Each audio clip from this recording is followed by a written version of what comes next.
This is how to share an Overleaf project.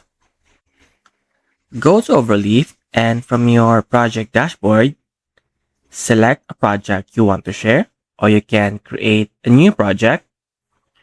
We will open this project. Then go to share on the upper right corner of your Overleaf. Then add an email address.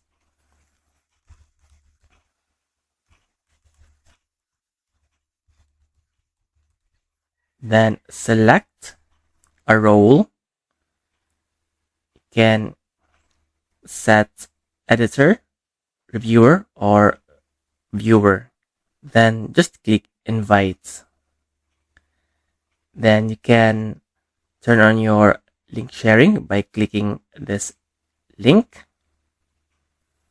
and copy your project link and share it to your social media properties.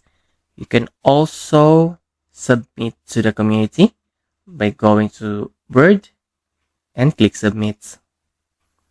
Then you can submit as template. So this is how to share an Overleaf project.